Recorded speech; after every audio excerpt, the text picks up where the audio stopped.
All right, welcome back. Whitlock and Wiley, Cuttino Mobley and Kendrick Perkins are back with us. Time now for a big story brought to you by Fisher Investments.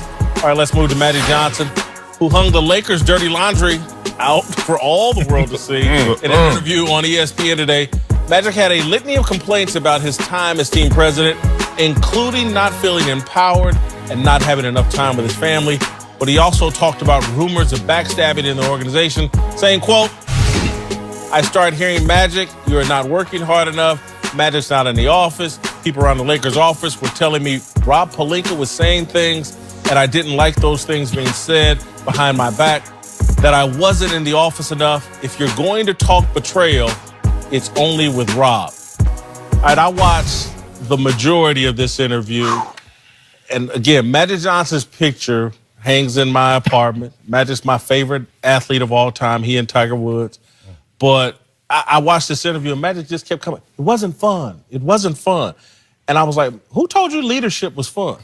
Who told you corporate America and all the stuff off the court was fun? And so this is not a great look for Magic Johnson. On the day the Lakers are announcing Frank Vogel as their coach, having a press conference, you preempted by going on ESPN and undermining everything the Lakers are trying to do. But you got a smile on your face. I'm a Laker fan, and I'm a supporter, and I want him to do well, and Jeannie's my sister.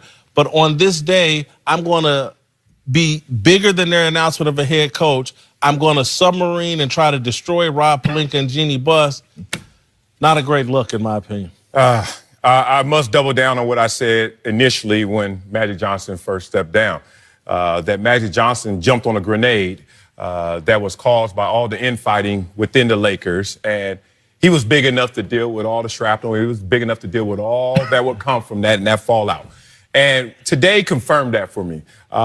Just to preface everything, we know in this business that we have to book guests. And Magic especially has to be booked with that schedule. Yeah. So Magic didn't say, oh, when's the Frank Vogel press conference? Let me preempt that. Stephen A. said that they had this well confirmed before Frank Vogel was announced, that part. But Magic has to also take some blame in this situation, knowing that there was a position created just for him. There was no such thing as Lakers president of basketball operations before Magic Johnson. Jeannie didn't have that vision. Jeannie didn't have that construction.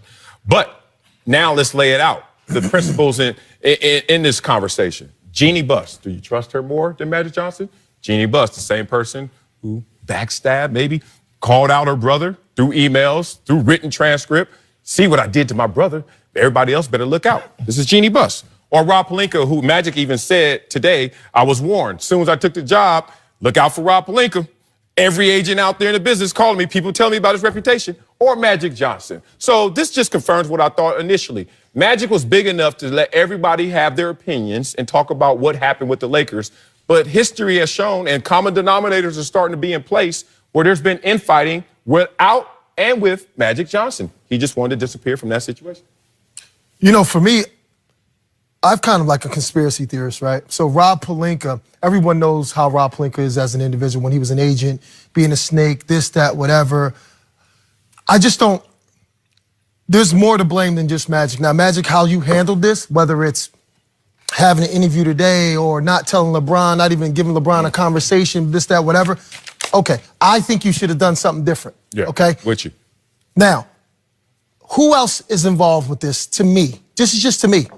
Rob Pelinka, Magic, you didn't pick Rob Pelinka. Jeannie, you picked Rob Pelinka? Who else picked Rob Pelinka? Kobe. Kobe picked Rob Pelinka. Rob Pelinka talks to Kobe.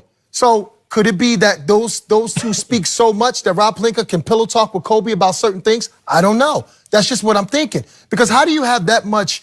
Magic Johnson is he's the oracle of all of them, right?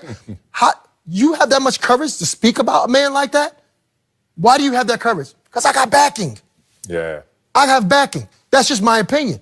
So now you want to come out and now it's all this dysfunction. It's been dysfunctional. Yes. And you have the Wizard of Oz or Geppetto on the back speaking about certain things that ain't nobody going to sit and blame or even accuse or talk about. So I'm going to take another approach. This is the problem that I have with the NBA, some of the NBA organizations, period. Hiring friends and not hiring the right people for the job. And this is what you get. So who's the friend?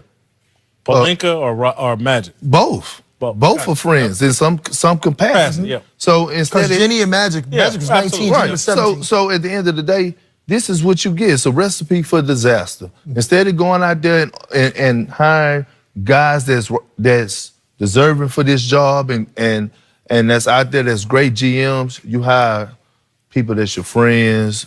Oh, he was part of the organization. Oh, he's connected to Kobe Bryant. And it's a recipe for disaster. Like Kat said, everybody knew about Rob Pelinka's character. Everybody knew about it before he even took the position. He was one guy I knew, oh, don't trust him. Don't trust him. Don't trust him. And he backstabbed Magic. And at the end of the day, I feel Magic about coming out and saying it for the simple fact that nobody stepped up and took up for Magic. He took heat for the last month about this situation.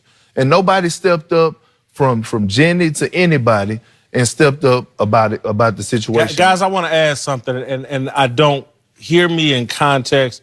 I'm not remotely, I'm just trying to keep it real. No, you guys go ahead. Are great athletes that understand the athletic world from the lane that you guys came up with. Right.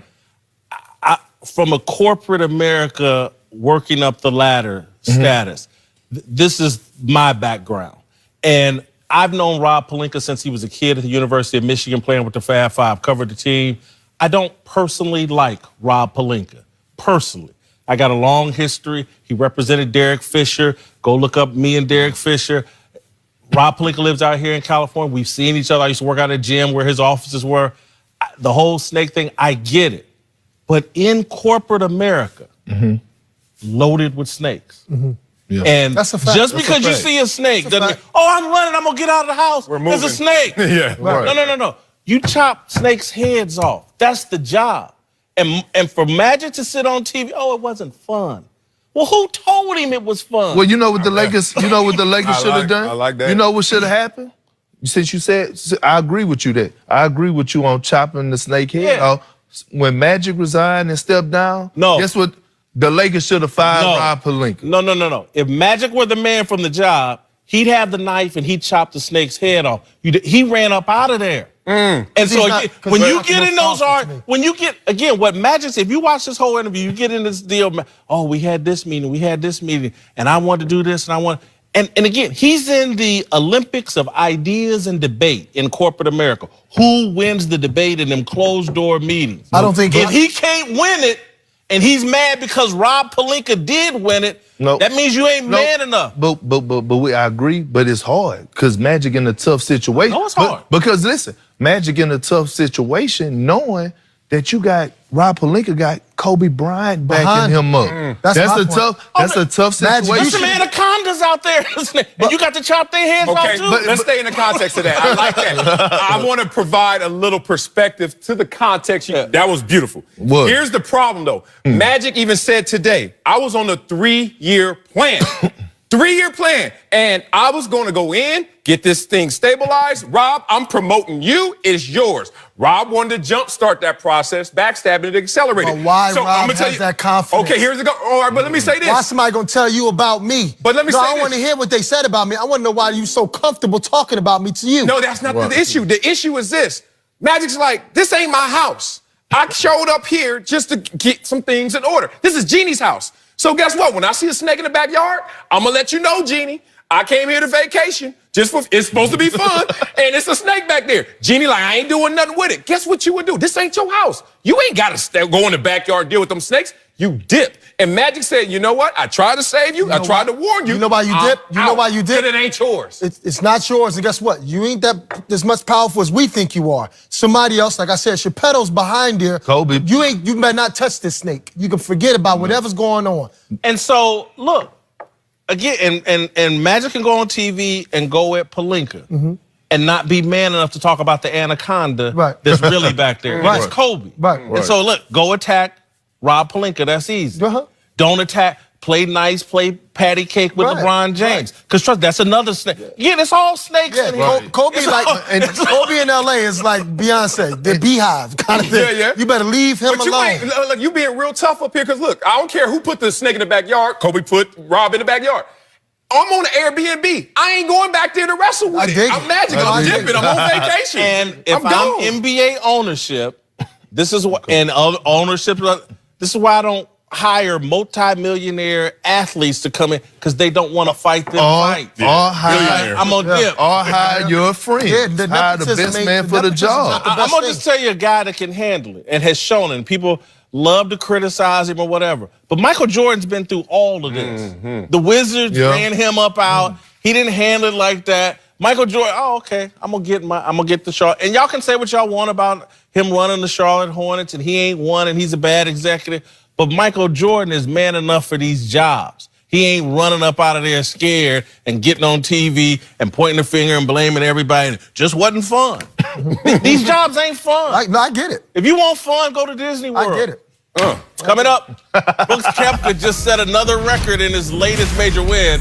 But is he really on his way to being the next Tiger Woods? We get into that next.